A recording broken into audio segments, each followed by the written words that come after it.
Hoy me complace presentar a Gustavo Adolfo Campillo.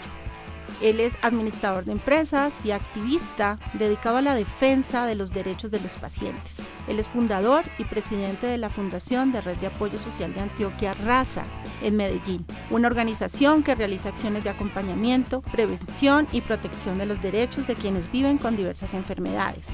Además, Gustavo es un reconocido vocero del movimiento social Pacientes Colombia y es un Patient Advocacy con gran impacto a nivel latinoamericano. Además, es una persona que admiramos y agradecemos desde la Fundación Ayúdanos a Respirar, porque es un líder que construye país, que apoya, que aporta y que no solamente apoya a una comunidad de patología, sino a todas las patologías que llegan en búsqueda de orientación, de educación y de representación.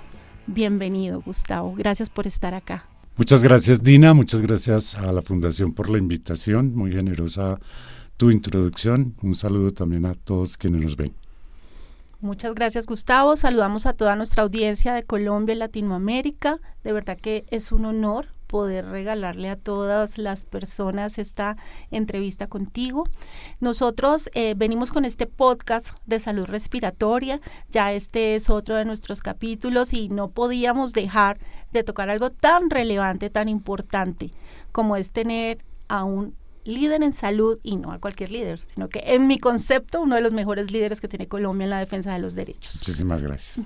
Bueno, los invitamos a todos a que comenten en nuestras redes sociales, Fundación Ayúdanos a Respirar, a que puedan ver nuestros podcasts anteriores y a que se sigan conectando con la Fundación para aprender, para que vean a estos profesionales con un lenguaje muy cercano a ustedes, a que comprendan, y ustedes pueden dejar sus preguntas, pueden interactuar, porque la idea es que podamos seguir teniendo este acercamiento. Pueden compartirlo con personas de todas partes. Bueno, Gustavo, vamos a dar inicio a nuestra sesión del día de hoy. Nos encantaría saber qué te inspiró a ti a iniciar en este camino del liderazgo de la defensa de los derechos de los pacientes. A través de una situación muy particular con un gran amigo, con una persona muy cercana en mi vida, pues por allá en los años 98, tuve la oportunidad de visibilizar, de entender las dificultades del acceso al sistema de salud. Mi amigo tenía una patología compleja, en el plan de beneficios prácticamente no había ninguna tecnología que le pudiera garantizar una vida con calidad, una recuperación de su estado de salud. Y empecé a estudiar las garantías que el Estado daba a través inicialmente desde la Constitución y el desarrollo del artículo 49, el derecho a la salud a través del marco legislativo. Y empezamos a estructurar un mecanismo de protección de derechos, que es la acción de tutela, que esa primera acción de tutela nos costó alrededor de unos 15, 20 días la construcción, la redacción, todo el contenido para poder tener un documento formal, sólido, que pues nos diera la garantía de poderla interponer y llegar con éxito al goce de ese efectivo derecho de la persona. Ganamos la acción de tutela y entendimos que esa vulneración no era individual, ¿sí? Entendimos que esa vulneración era una vulneración colectiva y que afectaba a grupos poblacionales con condiciones sociales muy complejas, asociadas a la pobreza, asociadas al estigma, asociadas a los territorios, incluso asociadas a la fe, a temas de fe. Entonces, con ese aprendizaje, creo que fue la gran oportunidad donde yo dije, aquí hay un espacio de poder compartir situaciones que puedan llevar a que la solución no sea individual, sino que fuera colectiva. Y en eso me vinculé con una fundación, acompañar procesos en la fundación, pero no eran procesos legales, eran procesos como de grupos de apoyo y este tipo de cosas. Y pues los miembros de la fundación fueron como identificando un liderazgo en mí, etcétera, y me propusieron a la junta directiva. Llegó a la junta directiva, presido esa fundación durante unos 10 años, y la fundación se enfocó en la protección de los derechos de un grupo poblacional específico. Pero ese aprendizaje empezamos a decir, oiga, pero es que la humanidad es una, el ser humano es uno, independientemente de cuál sea la condición y la patología que tenga ese sujeto o ese individuo. Llevemos esto a prestarle servicios a otras poblaciones. Entonces empezamos a trabajar con otro tipo de patologías con base en ese aprendizaje, aplicándolo a la garantía del derecho, que es universal. El derecho no depende de la condición de salud, depende del individuo. Es un derecho universal.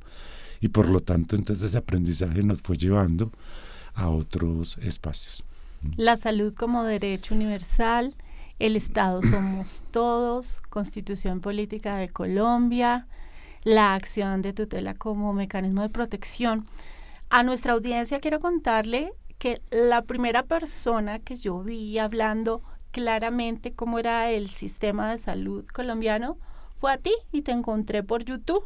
Y yo decía, qué señor para explicar tan bien. Le dije, a mí nunca nadie me había explicado de una manera tan clara cómo funcionaba el sistema de salud, porque tristemente cuando vos te convertís en paciente o cuando te inspira una persona como te inspiró a ti para apoyarla, es que empiezas a conocer de verdad el sistema de salud.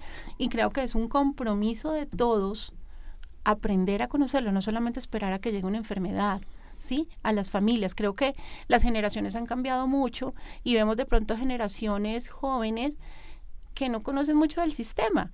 Y eso también es un llamado a la acción de todos, pacientes o no pacientes, cuidadores, colombianos y ciudadanos, a conocer su sistema de salud.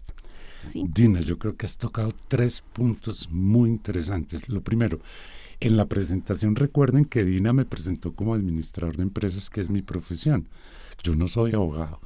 Eso es lo que quiero decir con ello, es que el derecho no es de los abogados, el derecho es de los ciudadanos. Pero para poder tener ese derecho, lo tenemos que conocer. Así es. Y eso significa estudio, acercamiento a las organizaciones de la sociedad civil como tu fundación, a los espacios donde se puedan formar como las asociaciones de usuarios, etcétera, para poder conocer realmente a qué tengo derecho. La participación ciudadana exige formación. Y la participación ciudadana es un componente de doble vía. Es un derecho. Yo tengo derecho a que me garanticen participar en los espacios de tomas de decisiones, de construcción de políticas, de diseños de políticas públicas en salud. Y en el desarrollo, la evaluación y el control de esas políticas públicas. Pero para eso hay que aprender. Yo no sabía derecho. Yo tuve que aprender derecho. Tuve que aprender los mecanismos, tuve que aprender el marco normativo del sistema de salud de Colombia. No es más que la motivación para hacerlo. Y con toda seguridad, yo estoy seguro que cada una de las personas que nos está viendo tiene por lo menos en su hogar, en su núcleo primario, compañeros de la universidad, amigos del colegio, de su grupo familiar. Tiene alguien que va a necesitar en algún momento poder tener la información para navegar en el sistema de salud. Y la información está ahí, es solo educarnos. Ese es el primer elemento. El segundo elemento es que desafortunadamente la población se acerca a la salud con la enfermedad. No se acerca a la salud desde la salud. Desde la salud ni el bienestar. Exactamente. Entonces, cuando llegamos casi que a encontrarnos con el muro, pero no tenemos las herramientas para poder picar ese muro y atravesarlo. Así es. Sí, porque pues llegamos tarde, entonces llegamos ya de confrontación. Ese es el primer elemento. El segundo elemento ahí es que la población joven, que la tocaste, pues tiene una concepción de no riesgo, de que no se van a enfermar, de que siempre van a estar sanos, etcétera, lo cual es muy posible. Pues claro, la juventud garantiza muchos elementos, digamos, de buen estado, de bienestar de salud, por la misma naturaleza misma del desarrollo del cuerpo humano, pero además es el momento de oportunidad para poder aprender y para poderse enlazar con esos miembros de su grupo familiar o de su grupo primario, grupo de amigos de la universidad, para poder ir construyendo tejido social que nos permita. Venimos para una reforma en la salud y estoy muy seguro que el 80% de la población ni siquiera sabe el sistema de salud que tenemos hoy en día. Ni siquiera sabe cómo funciona, ni siquiera sabe cómo se usa. Necesitamos a los jóvenes de este lado, Así es. con esa vitalidad, con esa energía, con esa capacidad de aprendizaje, para que se vinculen en los procesos de educación en salud, también como un deber.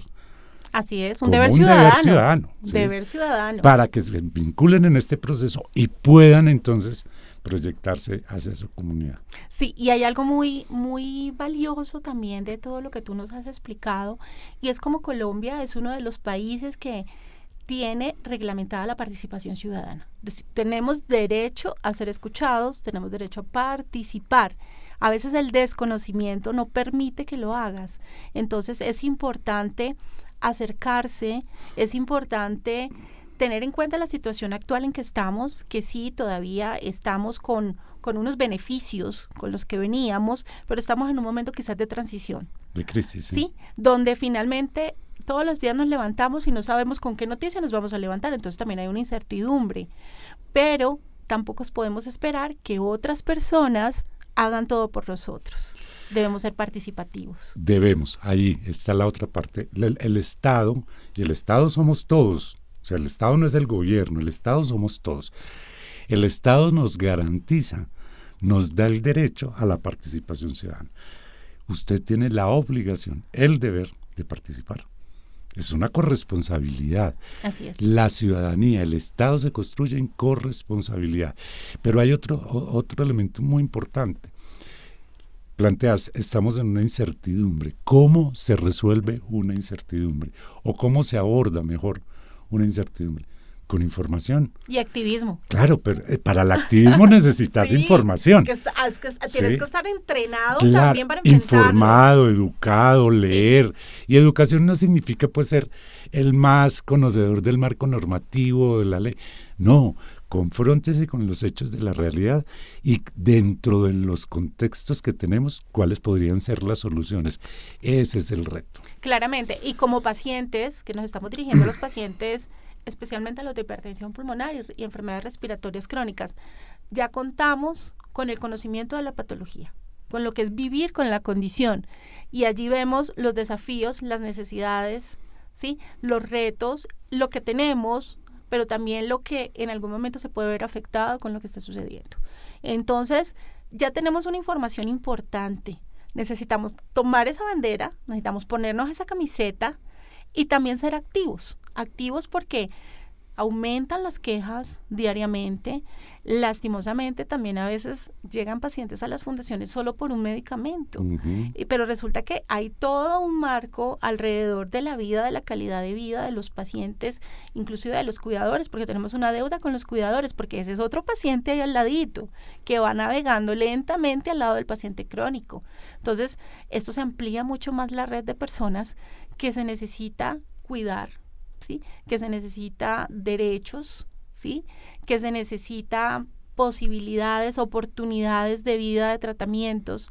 Desde mi punto, yo personalmente ahora estoy pasando por algo familiar, donde dice uno, ok, yo tengo casi 20 años de diagnóstico, en otros podcasts, en otros capítulos les he contado más o menos partes, pero ahorita hablando de este tema de defensa de los derechos, si yo he logrado tener un tratamiento, bueno, llevar un camino, una navegación en el sistema, pero ahora llega un familiar con una enfermedad donde no sabemos ni qué hacer, porque es otra patología que no conozco, pero dice uno, ¿cómo está viviendo la población todo esto? ¿Sí? Tantas enfermedades que hay, tantas vulneraciones, en todas las regiones una fragmentación, ¿sí? Diferencias, las EPS intervenidas, que eso es un dolor de el cabeza. Desabastecimiento, la insuficiencia de recursos económicos. Sin citas médicas, ¿sí? Pacientes con cáncer que llevan 8 meses y ni siquiera han tenido una primera cita con oncología. Entonces dice uno, ¿qué está pasando? O sea, las cosas no están bien. Entonces no podemos pensar que porque nosotros estamos como en una burbuja donde hemos podido lograr, no debería ser un privilegio, ¿sí? Porque es el derecho de todos. Sí, es universal. Exactamente, pero esa burbujita, pero tú te sales de la burbuja y te das cuenta que hay muchas personas que la están pasando muy mal, demasiado mal. Tú pones unos elementos muy interesantes, Dina, en la conversación. Mira, estás hablándome de cuidadores y me estás hablando de tu sensación con tu familiar. Y ese es un elemento muy importante, porque es que el tejido social de todas las personas nace por la familia. Y esto es una teoría empírica mía. Creo que quien menos sufre en la condición de salud es el mismo paciente. Todo el tiempo el paciente, no, yo estoy bien, no, tranquilos, yo estoy bien. Y todo su entorno está mucho más preocupado, puede que no tenga las sensaciones físicas de dolor, de malestar, de fiebre, no sé, pero la preocupación es mucho mayor en el tejido social de la persona que el mismo paciente. Y entonces el paciente todo el tiempo es como tratando de controlar el grupo familiar, el grupo primario de los amigos de la universidad. Él, porque sabe cómo llevar su condición, pero su entorno no sabe y entonces se dimensiona o se hiperdimensiona esa condición. Entonces vienen los temores del acceso, los temores de si está bien, si no le duele, si le duele, si se va a enfermar mañana, si va a dormir, si va a amanecer. Esa sensación la tenemos que convertir en oportunidad. Esa sensación, tú dijiste, yo no conozco la patología. La invitación no es a yo no conozco. La oportunidad es tengo que conocer de la patología. Y no es porque tenga que apoyar, no, simplemente es porque tengo la gran oportunidad de saber cómo poder aproximarme a esa persona y acompañarla. Porque esto es un proceso de solidaridad, que es otro de los principios del sistema. La solidaridad no es solamente que pague más el que más tiene para que todos tengamos, no. La solidaridad también es esa compañía formada, informada, respetuosa por la otra condición. Elementos fundamentales. El grupo familiar que tiene que comprometerse, la familia tiene que comprometerse, no con el dolor del paciente, que lo hace por naturaleza, pero sí con el conocimiento que le facilite los procesos al paciente. Definitivamente, además, ya es suficiente con lo que produce la enfermedad para que aparte tenga que lidiar con las barreras, con poca empatía, con ausencia inclusive de acompañamiento por parte de los profesionales, y algo muy importante que afecta a los pacientes con enfermedades crónicas y que en la actualidad cualquier persona, y es con la parte emocional, que es un desafío. Por supuesto. ¿Cómo ves tú esa parte en Colombia? Esa parte entonces, ¿dónde se refugia? En el grupo primario, en mi familia, en mis amigos, en mis compañeros. Ese refugio que permite reducir el impacto emocional tiene que tener herramientas que no se logran sino con la información, con la educación, con el acercamiento a las organizaciones que conocen de la patología, de las rutas de acceso, de cómo se rompen las barreras, de cómo se identifican las barreras, de la calidad de los prestadores de servicios, dónde puede elegir, etcétera. Es que ese potencial que puede ofrecer una organización como la tuya y que la gente de alguna manera tiene que reconocer, tiene que identificar, pues es un potencial enorme. Eso ayuda enormemente a que por lo menos la condición más difícil de un diagnóstico de cualquier patología, que es que me atiendan, o sea, que ya empiece a navegar el sistema, se liberen, se resuelva, y quitar esa carga es la mitad de la enfermedad. Definitivamente. Participar de los programas de apoyo emocional tampoco es fácil en Colombia. De acuerdo. Sí, no porque no hayan los profesionales, sino por las barreras administrativas. De acuerdo. Sí, un problema también, llegar a cuidado paliativo. Piensan que tú solamente puedes llegar al cuidado paliativo los últimos días de la vida, sabiendo que una enfermedad crónica, desde el mismo diagnóstico debería haber este acompañamiento, por supuesto, donde involucra al cuidador. Son retos que vamos identificando y desafíos del sistema, que aunque no es un sistema perfecto, igual nos ha ofrecido cosas muy buenas, ¿sí? Y esa es la importancia también de la participación ciudadana, porque ¿quiénes saben lo que se necesita? A veces los tomadores de decisión desde sus despachos, desde sus papeles, ¿sí? Se copian, copy-paste cosas y aprobado, pero no están teniendo esa percepción de las personas que viven y que atraviesan la situación. Y por eso es tan importante, y a toda la audiencia le invitamos a que sean más activos, a que se conecten. De hecho, desde mi experiencia con un acompañamiento emocional a pacientes con EPOC por medio del Health Coaching, teníamos un grupo justamente de Medellín, de una EPS de Medellín, donde su principal barrera era, primero, que el cuidador no podía trabajar, porque debido a la discapacidad del paciente necesitaban estar todo el tiempo. Hospitalizaciones frecuentes a urgencias por la falta de poder respirar. Y si falta respirar y la solución en parte puede ser el oxígeno, no les entregaban el oxígeno. Entonces, dice uno, en un país donde tenemos tantos beneficios en el sistema, donde le dan medicamentos biológicos, les dan los mejores neumólogos porque tenemos profesionales increíblemente preparados y no les dan el oxígeno. Entonces yo invierto mucho en él, pero no le doy lo que le da vida, calidad de vida. Entonces son cosas tan ilógicas. Uno dice, no, pues no me dé nada. Si no me va a dar mi oxígeno, que es vital, que es tan sencillo como respirar, y que invierten tanto en los tratamientos, es algo que uno no entiende. Es increíble que nosotros estemos desperdiciando los recursos técnicos, económicos, de talento humano, y poniendo en riesgo la integridad física y mental, no solamente del paciente, del grupo familiar, de nuevo, sin tener un control de las eficiencias en los gastos del sistema de salud. Pero hay un elemento importante, y aquí va una pregunta para todos ustedes, ¿sí? La participación ciudadana. ¿Quiénes de ustedes pertenecen a la asociación de usuarios de su prestador de servicios? ¿Quiénes? ¿Cuántos y quiénes de ustedes pertenecen a la asociación de usuarios de la EPS? Si tuviéramos una asociación de usuarios de EPS fortalecida, formada, propositiva, constructiva, estuviera haciendo el control social de, oiga, pero si tenemos los mejores neumólogos, ¿cómo es que no tenemos oxígeno? Para que el neumólogo, si el paciente no puede respirar.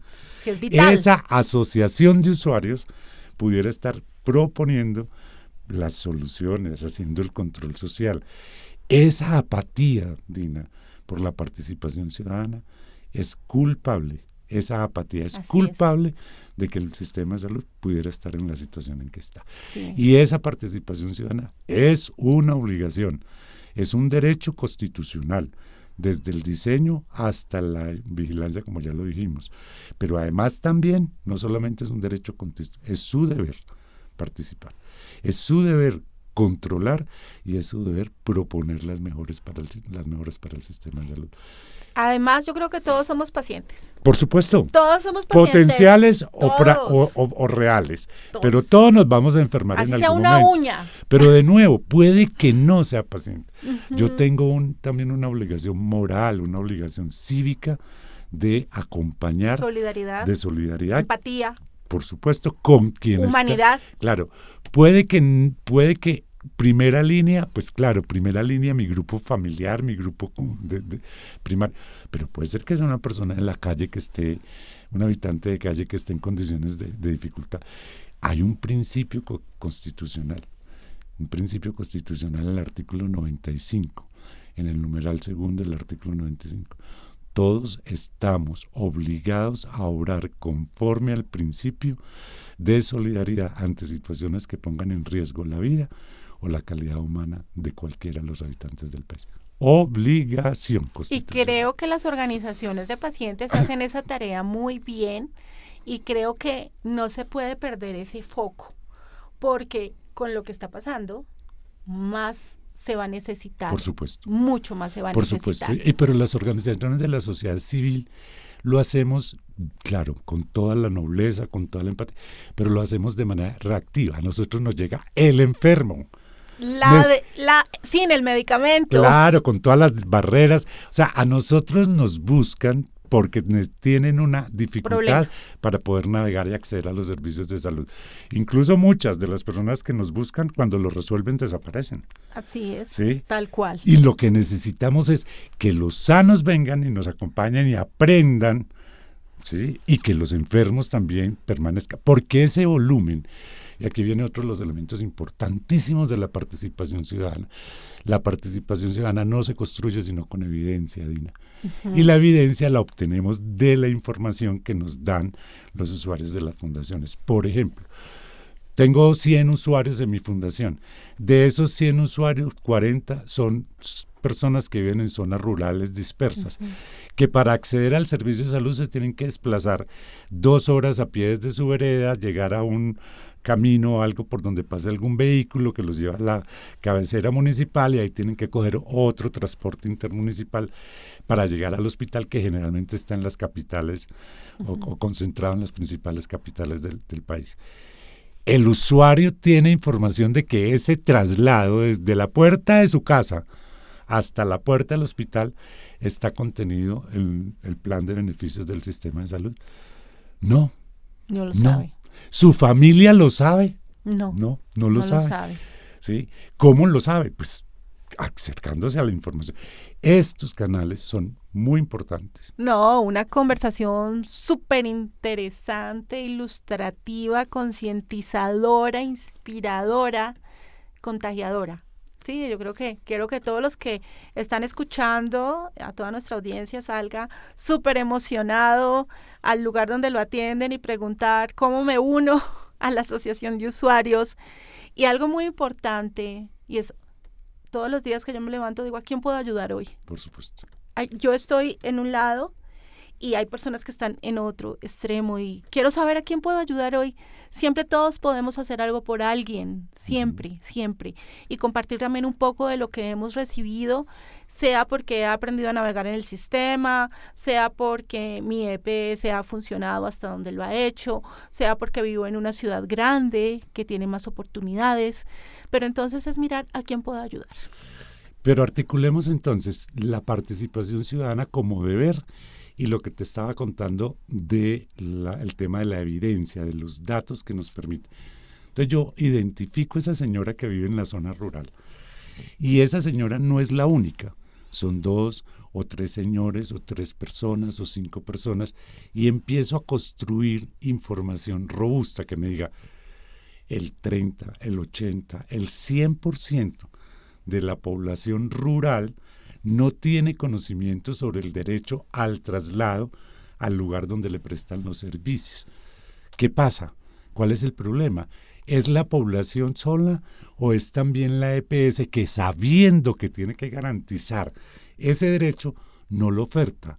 Y como yo participo en la asociación de usuarios, voy y le digo a mi EPS, oiga, ¿usted ya identificó esta situación? ¿Cómo la vamos a resolver? Sí, y ahí tú me haces recordar algo importante y es que, por ejemplo, yo tengo una condición crónica, enfermedad huérfana rara, tengo un programa muy bien atendida en el programa porque lo he navegado, tocó pelear para que crearan un código CUPS porque no existía, pero bueno, camiseta pero puesta. Pero todo eso fue evidencia. Y se logró, exactamente. Tenías la evidencia de que no había un CUPS. No había. De que no había esto. Exacto. ¿Por qué? Porque se volvieron secuenciales, consecutivas, una masa de situaciones de personas con la misma condición que te dan la evidencia. Claro. Solo con participación. Claro. Y eso, entonces, ¿qué afectaba? Fragmentación de sistemas, pérdida de consecución en tratamientos, pérdidas de adherencia, desistimiento de citas y de cosas. Entonces, realmente sí funcionaba tener un CUPS en un programa de pacientes. Pero ahora, sí, mi pregunta es respecto a eso. Cuando te llaman a ti, ya con este diagnóstico, a decirte que tienes odontología, que no te ven en cualquier lado, ¿sí? Ginecología, psicología, que trabajo es de social, cuarto nivel por las condiciones. Claro. O sea, toda esa otra parte se descuida y se supone que eso está ya en un presupuesto de promoción y prevención. Y está pago. Exacto. Y lo pagó usted, Dina, porque lo pagaste con tus aportes. Que es que yo soy del régimen subsidiado. Venga, amigos, en Colombia el sistema de la salud es un sistema universal, pero no es gratuito. Uh-huh. Hay 2 formas de financiamiento, a través del aporte que yo hago como trabajador, dependiente o independiente, pero también a través de impuestos. Si yo me tomo una cerveza, estoy pagando impuestos para la salud. Si yo me tomo un trago de cualquier licor, estoy pagando impuestos. Si consumo tabaco, estoy pagando impuestos. Si yo voy a un partido de fútbol, estoy pagando impuestos para la salud. No es gratuito. Así es. Todo lo estamos pagando. Entonces, en esa medida, Dina, como todo lo estamos pagando, todos lo tenemos que salir a cuidar. Uh-huh. ¿Y cómo se cuida un sistema de salud? con las mejores prácticas de salud, teniendo la población sana en lo posible o controlada en las condiciones de enfermedad que no nos lleven a situaciones de deterioro. Claro, ¿y cómo crees que desde los pacientes pueden cuidar el sistema de salud?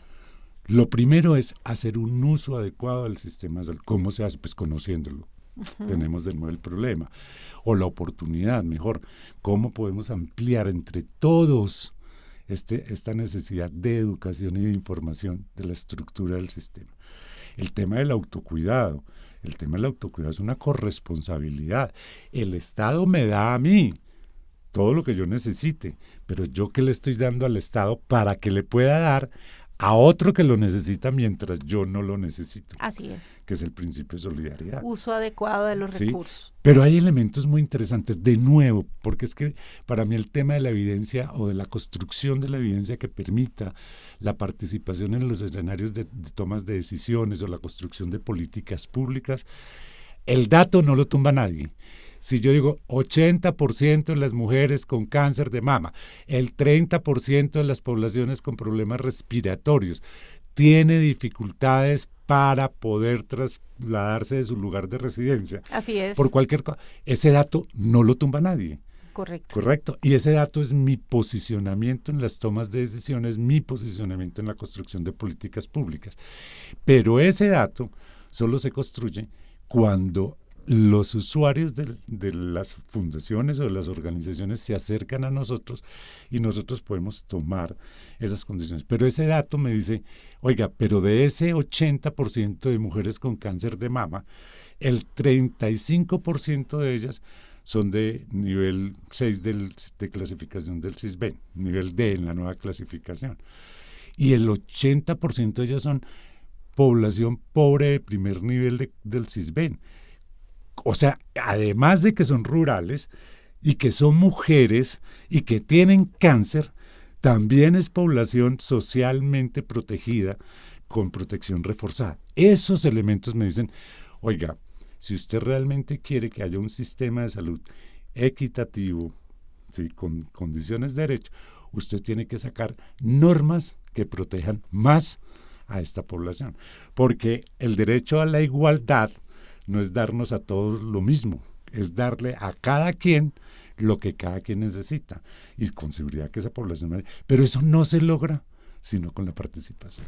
Claro, y hay una cosa, desde tu experiencia y la perspectiva desde Raza, ¿cómo ves tú la respuesta de los pacientes a este empoderamiento y a formar parte, por ejemplo, de esta importante data con la cual nosotros tenemos herramientas de sentarnos ante tomadores, de exigir ante las aseguradoras y de tener de verdad una información en tiempo real de lo que está pasando? Yo creo que hay dos elementos muy importantes. El primero, una autorreflexión que siempre me hago.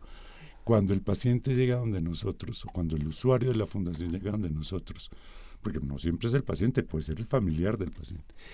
Cuando el usuario de la fundación llega a nosotros, ¿qué estamos haciendo nosotros para potenciar ese momento de verdad, de relacionamiento, donde ahí pudiéramos tener una gran oportunidad por la necesidad de sensibilización que tiene ese usuario, de educarlo? Uh-huh. ¿O solamente estamos resolviendo el problema? No, sí, nosotros, por ejemplo, tenemos una estrategia allí y te la quiero compartir. Por ejemplo, llega el paciente, es que no me entregan el medicamento y el doctor me dijo que les escriba. Imagínate, los doctores los envían a las fundaciones porque se sienten ya desesperados.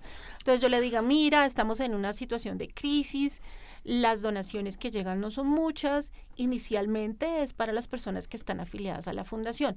Sin embargo, en nosotros es vital el tratamiento, entonces regístrate y nosotros no cobramos por esa donación, pero tú te comprometes a asistir a los grupos, a la educación. Primero. Y segundo, a que vas a seguir con la cadena de donación. Cuando alguien necesite, tú te vas a poner la mano en el corazón y vas a aportar dentro de tu capacidad. Eso es una gran oportunidad. ¿Sí? ¿Sabes qué hacemos nosotros? Nosotros hacemos como una especie de sesión donde identificamos el nivel de conocimiento del paciente del sistema. Venga, Dina, y cuénteme por qué cree usted que no le dieron el medicamento. Las mentorías. Sí. Ah, no, porque es que yo fui y me dijeron que estaba agotado. O me dijeron que no estaba, pero que viniera dentro de 3 días. Dina, ¿y tú sabes que cuando no está el medicamento disponible te lo tienen que mandar a tu lugar de residencia? Sí. ¿Cómo así? Yo no sabía, a mí no me dijeron eso. No, no te lo van a decir. Para eso estamos aquí, para ayudarte. Entonces lo que vamos a hacer es que tú vas a llamar a la farmacia y vas a decir que te entregaron un pendiente. Ay, a mí no me entregaron ningún papel. Nada. Sabes que tienes que reclamar cada vez que no te entreguen el medicamento un papelito que te diga que el medicamento quedó pendiente y que te deben decir cuándo te lo van a entregar en las 48 horas. No, yo no tenía ni idea de eso.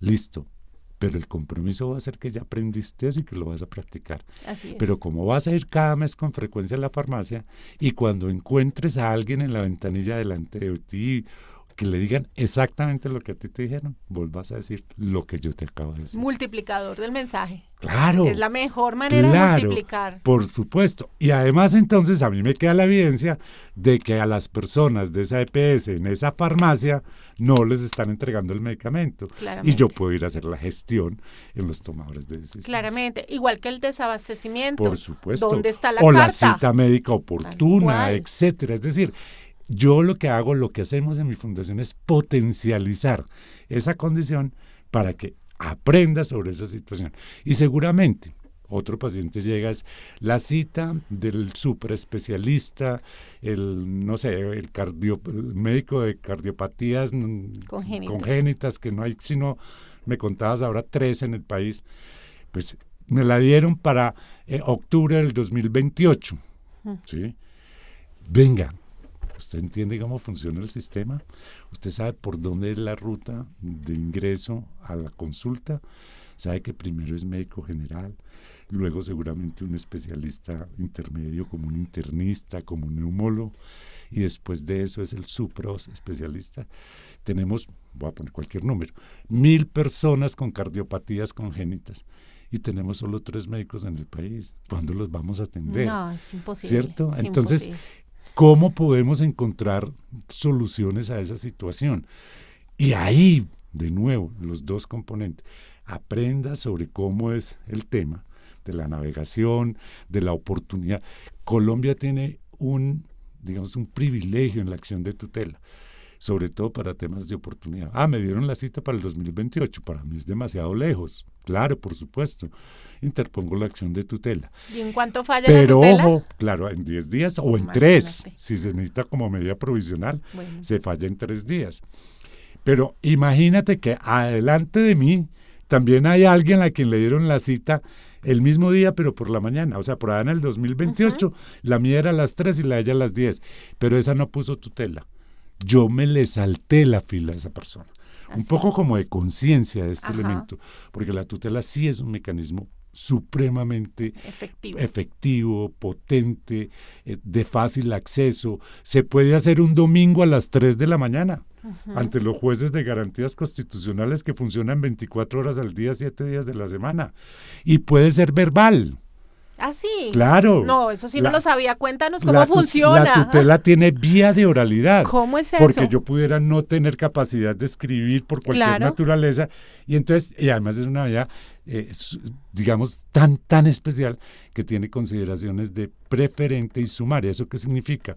Que si el juez está tomando cualquier decisión y yo llego a interponer mi acción de tutela, o el juez está en cualquier proceso, debe suspender ese proceso para recibirme la acción de tutela. No, escuchen a Gustavo Campillo. ¿Sí? Esta información no nos la había dado nadie. Y sumaria significa que además de que es preferente, debe ser resuelta en términos de oportunidad para proteger ese derecho y evitar un daño mayor. Esa situación es tan potente, pero también, si no se utiliza de manera adecuada, le estamos quitando la oportunidad a alguien que iba en la fila. En Colombia, en promedio, las citas con especialistas es más o menos de 30 a 45 días para acceder al especialista, más o menos, en casi todas las aseguradoras. Claro, depende de las especialidades, porque pues para 3 especialistas de cardiopatía, seguramente que las ofertas eran distintas. En el mejor sistema del mundo, en Inglaterra, la cita para un ortopedista es de 18 meses. Y la lista de espera es pública. Usted entra a un sistema de información y aparece Gustavo Campillo, después aparece Dina y tal. Y yo tengo como ciudadano el control de que Dina no se me vaya a saltar la fila. ¡Wow! ¿Sí? Wow, ¡qué desafío! Sí, ¿ves? ¡Qué desafío! Mucho por aprender en el Demasiado, sistema. pero es hermoso, ¿no? Sí, Tener claro, es oportunidad. O sea, para mí yo creo que la conclusión es la oportunidad. El compromiso y la oportunidad. La información es pública, está en las redes sociales. Yo, por ejemplo, yo hago un ejercicio todos los días de estudiar 2 horas al final del día.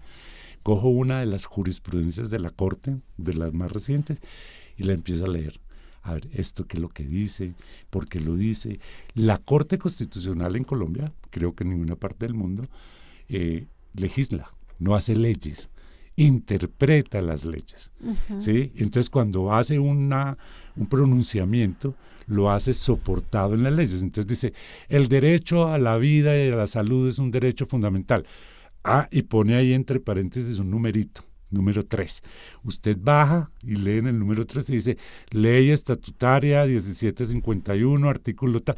Yo me voy a leer el artículo a ver qué es lo que plantea el artículo y me devuelvo la sentencia. Todos los días, 2 horas al día. Wow. ¿Sí? No lo tiene que hacer usted, pero por lo menos... Pero es un buen tip. Pero por lo menos, y además es motivacional. Ensálcese, además, sí, ensálcese un poquito. En algún momento de su vida, propia o de los cercanos, la va a necesitar. Además, se pierden tanto tiempo en redes sociales que no estaría mal también en leer un poco Por del supuesto. tema, me parece, porque la pantalla del celular te dice, usted ha gastado 8 horas en Facebook, ¿no? 8 horas y ¿qué aprendí? Nada. De acuerdo. Sí, entonces yo creo que sí, bueno, increíble esto, creo que me apasiona, me surgen demasiadas preguntas, además de que se vienen tantos casos que de pronto uno ha tenido que acompañar, ¿no? Por supuesto. Y uno dice, bueno, el índice de cuántos se superan las barreras, eso también es súper importante. Por supuesto. Sí, uno dice, bueno, ¿y cómo tantos? la supero? Porque ese aprendizaje me sirve para el que viene atrás. Exactamente. Y la generación de relevos. Por supuesto. Por ejemplo, yo quiero 100 Gustavos que hayan en cada parte. Pero esa generación de relevos está ahí está. Nos están viendo, nos están escuchando, personas con grandes capacidades, y que no saben que de pronto tienen esa capacidad. Ese potencial. Con seguridad lo tienen. Y la crisis saca eso, ¿no? Sí, por supuesto. La crisis lo saca. Entonces, excelente. ¿Qué desafíos, aparte de todo lo que estamos hablando, qué desafíos de pronto nos mencionarías tú hablando de esos pacientes que te cuento, en pacientes respiratorios crónicos, donde indudablemente hay un grado de discapacidad, donde indudablemente le dicen al paciente, ya no hay nada que hacer, ¿sí? Usted tómese esta medicina. Si le hace o no, pues bueno, sí, pero no se puede hacer nada. ¿Qué dirías? Educación. Realmente no se puede hacer nada. O sea, entonces una segunda opinión médica o consulto con las organizaciones que me orienten y me digan, oiga, hasta aquí llegué, porque pues hay momentos donde hasta aquí llegué. Pero volvemos a la humanización también, Por ¿no? supuesto, entonces, ojo, porque es que hasta aquí llegué no significa que esté abandonado, no. Todos nos vamos a morir en algún momento de la vida. El tema es cómo nos vamos a morir. La dignidad para morir también es importante. Entonces, vamos a poner 2 escenarios. No hay nada que hacer. Siempre hay algo que hacer para poder terminar el tránsito con toda la humanidad y la dignidad posible. Siempre hay algo por hacer. Pero digámoslo que desde lo técnico, desde lo científico, las organizaciones están actualizadas en esa información técnica y científica y lo van a poder orientar. En Colombia, por ejemplo, el hecho de que un medicamento no tenga registro sanitario a través de la Agencia Nacional de Salud, que es el INVIMA, que no tenga el registro sanitario en Colombia, o sea, que el medicamento no ha llegado al país, no es una excusa para no acceder a él. Si ese medicamento tiene evidencia científica en cualquier otro país del mundo, digamos Alemania, esa situación le da derecho a que ese paciente pueda acceder. Porque de acuerdo a la jurisprudencia, esto que les digo que yo estudio todos los días de las manifestaciones o las expresiones de la Corte Constitucional, dice, oiga, pero ¿y quién le dijo a usted que el registro sanitario es un requerimiento técnico para poder garantizar el acceso a un servicio de salud? ¿El registro sanitario acaso no es un proceso administrativo? ¿No es alguien que llega y pide un permiso y que le den un permiso para poder distribuir el medicamento o la tecnología en el país? Y si es administrativo, ¿eso se puede anteponer a un derecho como la vida? ¿O cuál derecho prima más? No. No, señores, sin registro o con registro, ese medicamento se lo dan a esta persona. ¿Sí? Esa es la dimensión del derecho que tenemos en Colombia. Y eso es de los riesgos que tenemos en la transición hacia el modelo que nos están proponiendo. Hacia lo que nos están llevando y nos están pintando. De acuerdo. Gustavo, desde esta larga experiencia que tienes acompañando pacientes, de todas las edades, de todas las condiciones, de todas las situaciones inclusive socioeconómicas, ¿cómo ves tú que por ser un paciente de edad avanzada, que son los que en gran parte desarrollan el EPOC por tabaquismo, por la edad avanzada, y otras respiratorias, ahora también el long COVID, que son las personas que quedaron con las secuelas del COVID, todo concentrado en sus pulmones, ¿cómo ves tú que por estar en una edad avanzada, ¿sí? O por la estigmatización, que entonces que fue fumador, sí. Exacto, o sea, que por estas condiciones les digan no hay nada que hacer? O sea, ¿acaso su abuelo, su papá no tiene derecho a una calidad de vida? Es que eso es vulnerable. Y son atrevidos, se los dicen de frente al paciente, no hay nada que hacer, nada que hacer. Hay un principio de la concepción equivocada de la justicia distributiva. Salud, sí, pero es que la salud cuesta. ¿Quién la paga? ¿Cierto? ¿Y a quién le pago?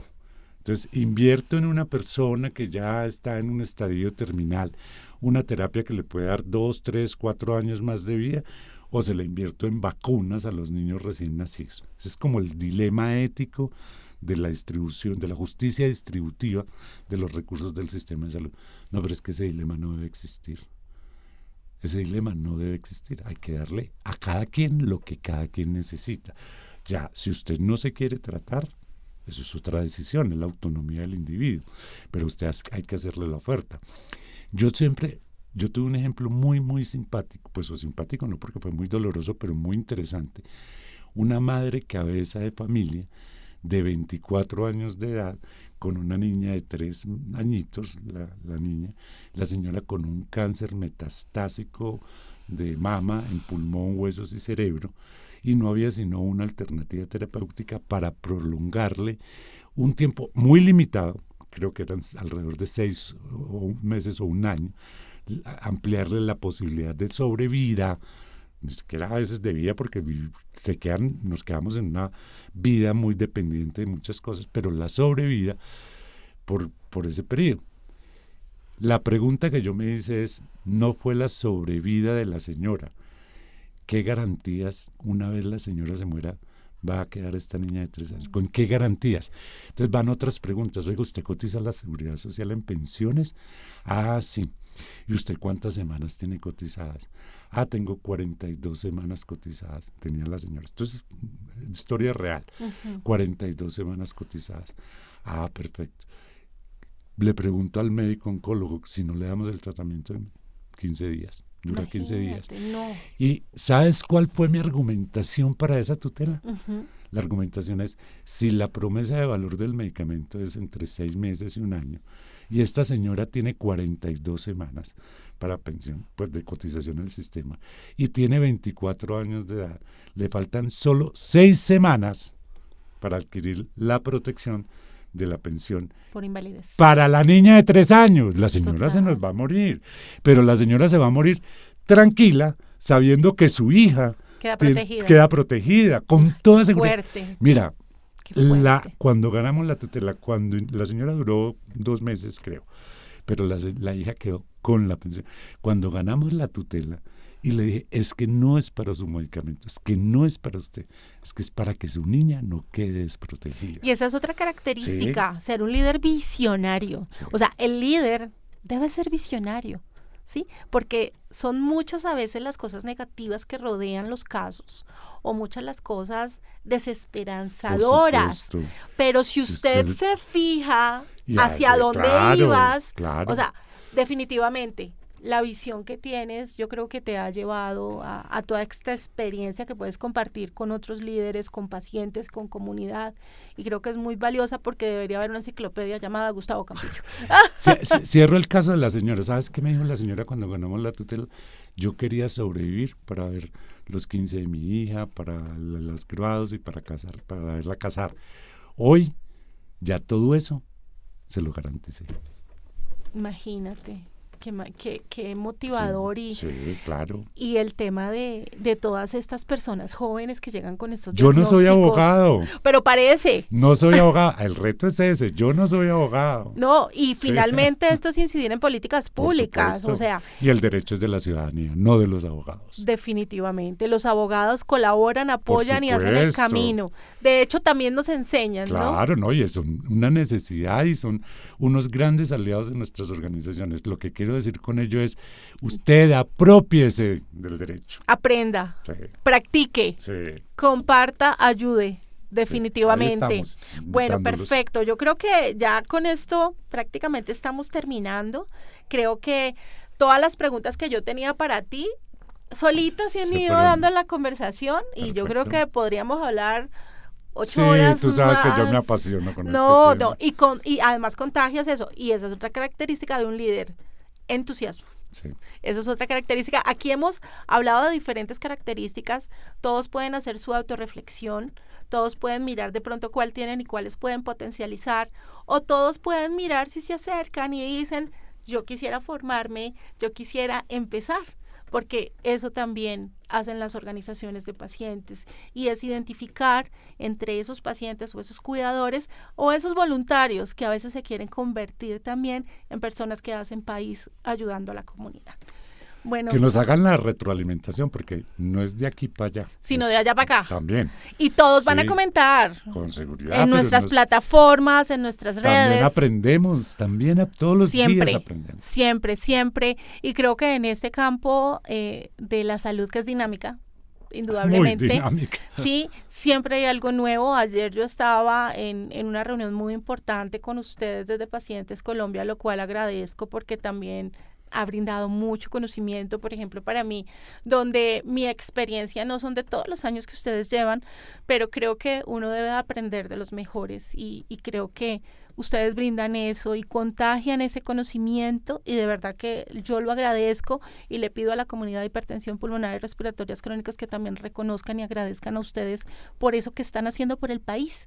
Sí, y como dicen, hacer el bien sin mirar a quién. Dina, ¿sí? Es de nuevo de parte y parte. Nosotros tenemos que agradecer a la ciudadanía que confía en nosotros y que nos permite acercarnos para poderles ayudar, porque de ellos es que aprendemos esto que necesitamos potenciar. Así es. Ahora quiero que cerremos con un mensaje esperanzador para estos momentos de transición, para estos momentos donde tenemos muchas dificultades, pero para estos momentos donde muchos hemos podido gozar de un buen servicio, de una buena atención, o que por lo menos hemos superado barreras, ¿sí? Me encantaría que nos dejaras un mensaje. Yo invito, es un momento que genera mucha incertidumbre. De nuevo, mi solución a la incertidumbre es la información. Infórmense, escuchen diferentes lados de la información. Esto no es de ideologías políticas, esto es de una esencia del ser humano. La salud es humana y no tiene que ver con ideologías, tiene que ver con realidades. Ese es el primer elemento. Y el segundo es, no nos dé miedo. Los cambios son oportunidades. Cuidemos que el cambio no sea una destrucción, sino una progresividad. Ese es el punto, pero el cambio es una dinámica natural de la vida del ser humano, pero para proponer acciones en el cambio tenemos que tener elementos. Bueno, les pedimos a todos entonces que después de este excelente podcast de hoy estén muy pendientes de lo que está pasando en el país, que estén muy pendientes también de apoyar al movimiento asociativo, a las organizaciones de pacientes. La participación. Sí, y estar allí apoyando, porque recuerden que juntos somos más y juntos somos más fuertes. Entonces esa es la invitación para todas las personas de nuestra audiencia, de nuestra comunidad y para todos los colombianos. Sí, esa es la invitación, Gustavo. Agradecerte, se queda corto con el reconocimiento por estar acá, por compartirnos de tu conocimiento, de tu experiencia, por contagiarnos de tu entusiasmo, porque siempre se puede hacer algo, y por estar para todos, porque realmente eres un líder que ha estado para todos. Y pues nada, agradecerte, y desde la Fundación Ayúdanos a Respirar te tenemos un pequeño detalle. Muchas gracias a ti, muchas gracias a todo el equipo de producción que nos permite también poder llegar a cada uno de ustedes. Y de nuevo, esto es un reto y los retos son oportunidades. Sí, además te van a ver también de otros países de Latinoamérica. Tenemos nuestra red latinoamericana, la Sociedad Latina de Hipertensión Pulmonar. Tenemos la Global de Enfermedades Respiratorias, los cuales todos han apoyado y han sumado para que en Colombia también tengamos la visibilidad de nuestros líderes, porque es que son iniciativas de mostrar, son de inspiración. Y te quiero enseñar nuestra nueva marca, qué maravilla. Oxygen, ya sabes por qué Oxygen, donde tenemos la cebra como símbolo de las enfermedades raras, la mujer, donde la mayoría de los casos diagnosticados de hipertensión pulmonar son mujeres, y nuestros pulmones como la naturaleza, porque es lo que más queremos cuidar con los Cuida tus pulmones para la vida. Y el blanco, que es la esperanza, que nunca la podemos perder. Es un regalo con todo el amor de la Fundación Ayúdanos. Te llevaré con todo orgullo puesto. Divino. Sabes que sí. Muchas gracias. No, a ti.